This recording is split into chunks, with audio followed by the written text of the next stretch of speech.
It always amazes me how many people have never been to the Brown Palace Hotel in Denver, Colorado. Well, I'm going to rectify that today on Colorado Martini Living.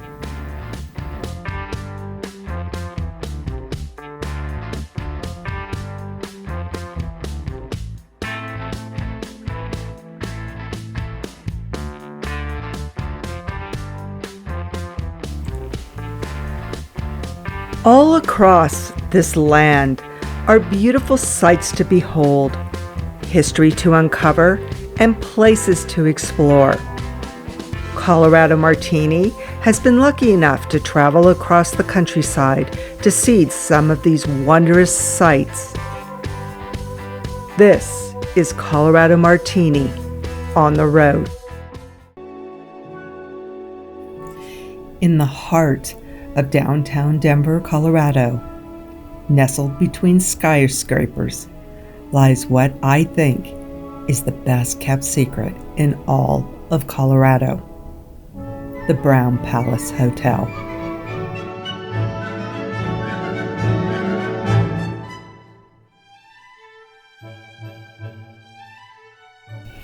The Brown Palace Hotel is a historical and elegant building whose stories, history, and elegance surpass all others in the city.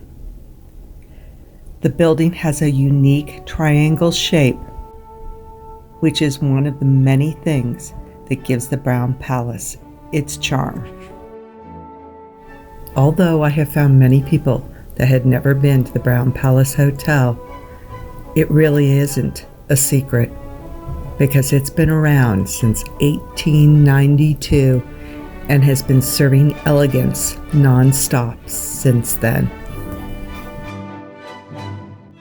Recently, I had the opportunity to spend some time at the Brown Palace. I first started my Brown Palace adventure with my girlfriend at afternoon tea.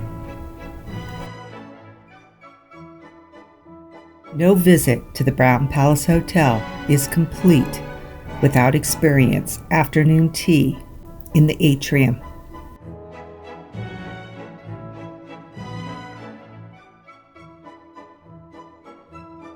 There's nothing funner than exploring the hotel. Public access is allowed only on the main lobby level and the second floor of the hotel. But if you're staying in the hotel, you can explore the other levels. So on the 5th floor, if you look at the first panel, it's upside down and was intentionally done that way. It's kind of like a little defect in the building. So this is the 5th floor, and this is where the upside down panel is, the close-up of it. So we're on the north side of the hotel, and as you see, this panel right here is upside down compared to the others. It's considered an architectural flaw. It's considered artistic. There's two panels amongst the railing that's like this, and this one is on the north side of the 5th floor.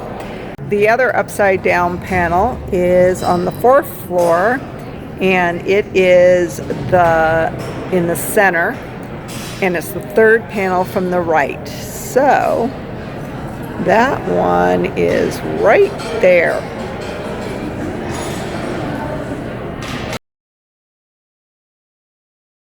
The center line between the two upside down panels is exactly mile high. They had engineers come in and measure it.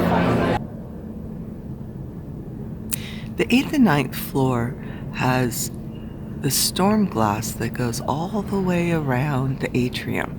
And because these used to be apartments back in the day, it helped muffle the sound of the atrium and the guests down below. So this is the 8th floor, and above the stained glass is the 9th floor. So we're on our way up to the 8th floor, and it's still done in an Art Deco design because that's when these were converted over to apartments. These were high-end apartments, and only the elite lived up here. During the Depression, the rich were having issues maintaining their mansions, so many well-to-do residents moved into the top floors.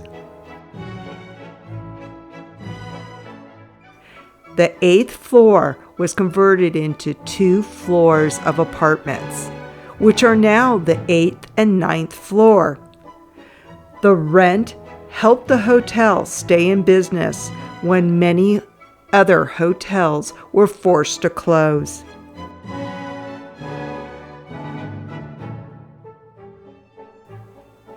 Over the years, many rich and famous people have stayed in the penthouse rooms. In 1964, the Beatles stayed in room 840 during their world tour concert at Red Rocks Amphitheater.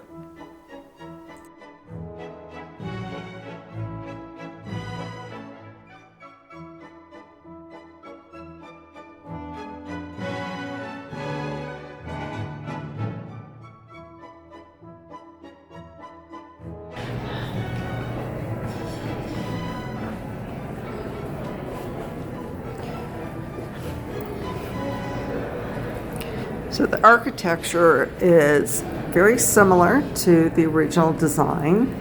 These lanterns, these chandeliers were probably at one time more of a gas lantern.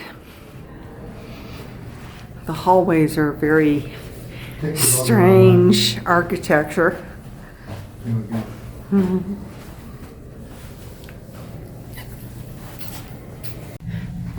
So this is a beautiful room on the 6th floor. The decor is very nice. It kind of has an older feel but updated furnishings. The dynamics of the room are very different because the building, as you can see in this picture, is a triangle that our door here is a little different into the bathroom. It's kind of at an angle. It's a beautiful marble bathroom with a huge shower. The name on the plans.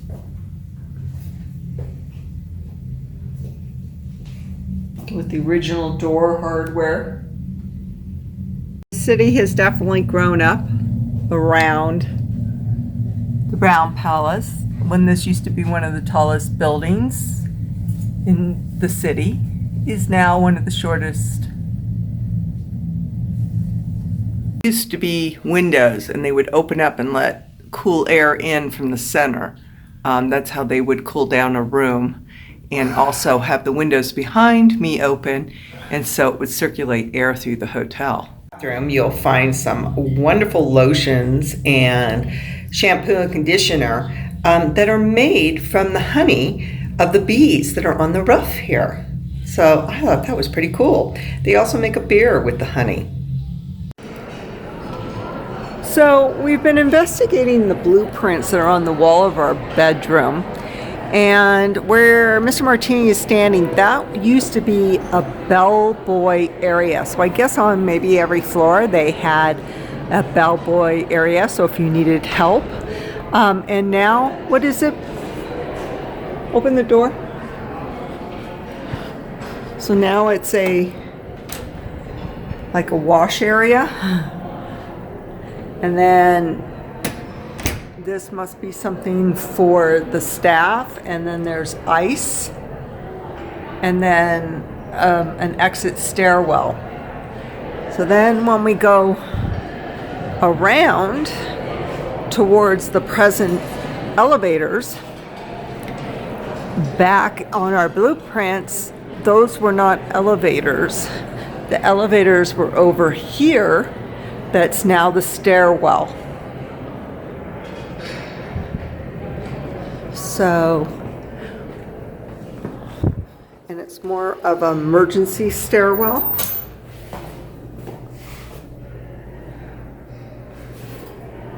So it's very interesting how they changed everything and put the elevators on this side, which was called a cylinder shaft, on the original blueprints, which I would assume is some kind of air shaft maybe, or how they brought the pipes up and down.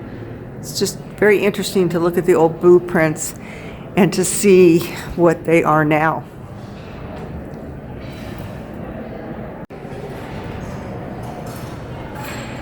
It's just a magnificent hotel.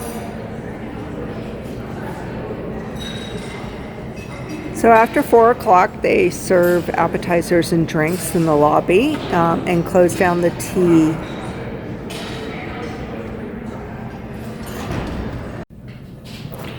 I love how the light fixtures are still modeled off the gas lanterns that used to exist back in the day.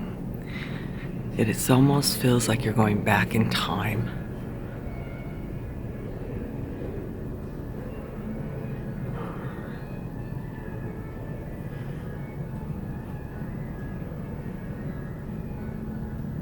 Because this used to be the grand entrance at one time, there used to be an elevator that was in the lobby that went up the sides in parallel with the stairs.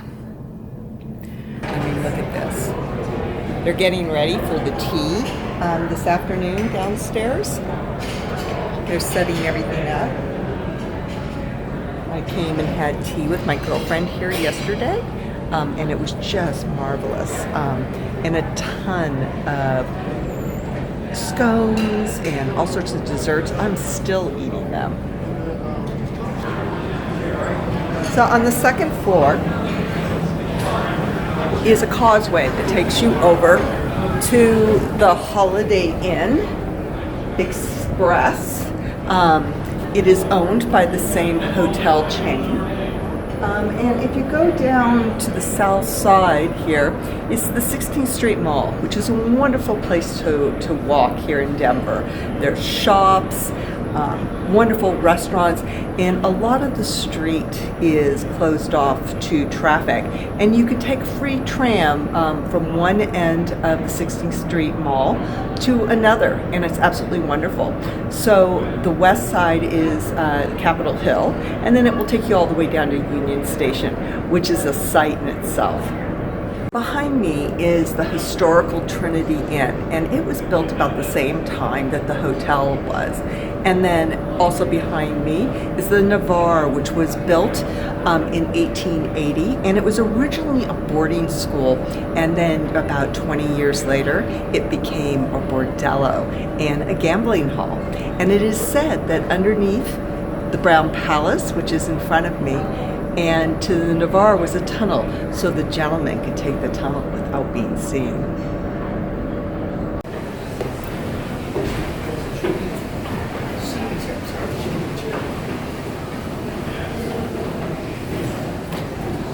So this used to be a bar and also the gentleman's bar, and this is where a very famous scandalous murder happened.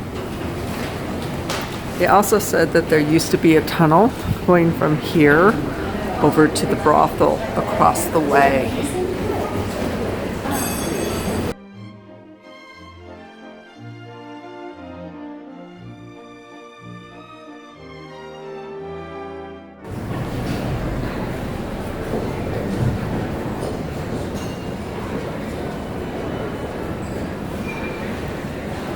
Alan True paintings.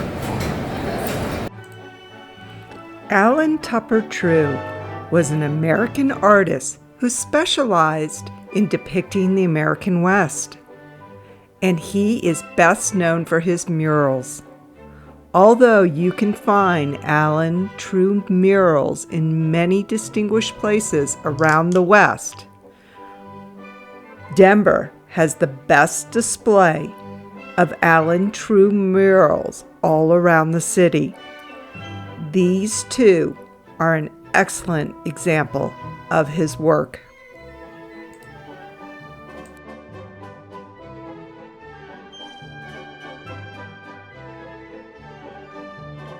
used to be the grand entrance of the hotel, but is now the Palace Arms and Churchill Bar.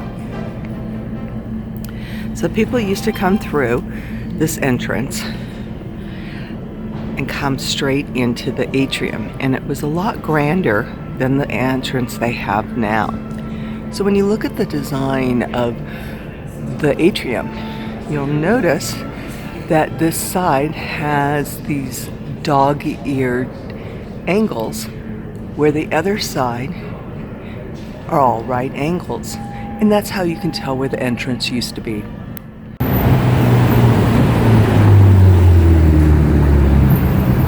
This was the grand entrance. And so people would come through the beautiful doorway here, which is now the Independence private rooms. If you look at the south side of the lobby, you will find a beautiful onyx entry into the spa. This beautiful entry was once the magnificent fireplace.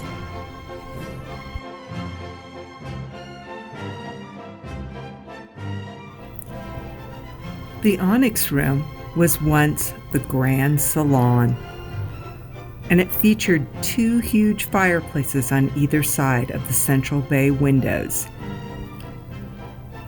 The fresco on the ceiling was destroyed by leaky pipes in 1940 and was plastered over.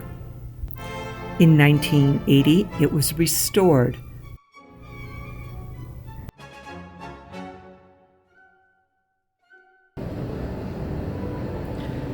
So each one of these cherubs in this picture is supposed to be a family member of people that owned this hotel.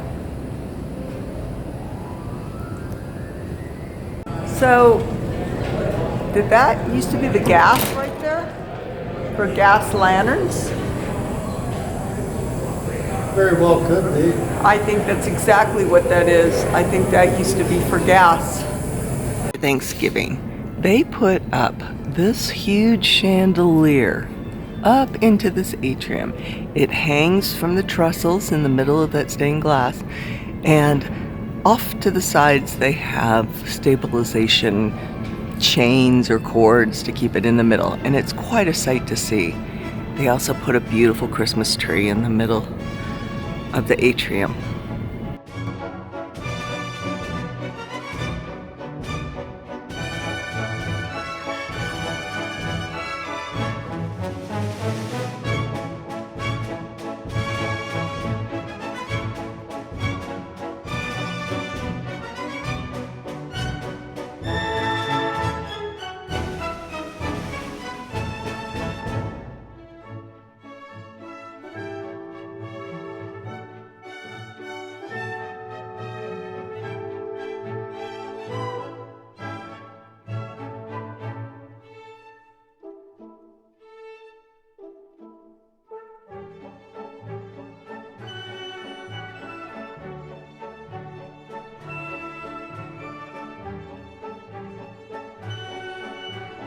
In the Western Stock Show, a prize steer is purchased for quite a bit of money, and they bring him into the lobby.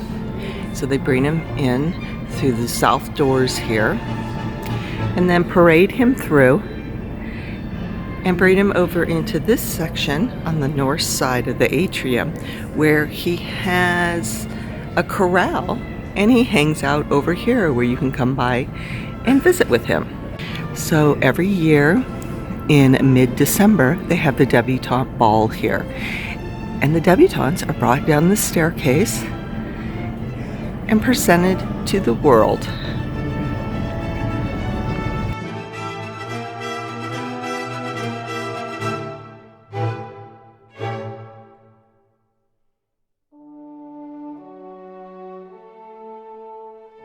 And can't you just picture them in their beautiful gowns coming down the stairs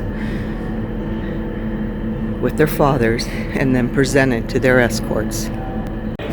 If you come up to the causeway on the second floor, which is also the mezzanine level, and you look back up to the Brown Palace, you will see some frescoes up on between the 6th and the 7th floor that represent the animals here in Colorado. Unfortunately, the weather has really taken a toll to the Brown Palace's exterior. They have spent many years trying to restaurate it, but the frescoes have yet to be restorated. So sometimes it's hard to tell what animals they are, but they are hoping someday to do restorations to those particular frescoes. So make sure that you walk around the building and that you look at those frescoes. But if you come to the causeway there, you're able to get a really good picture of them.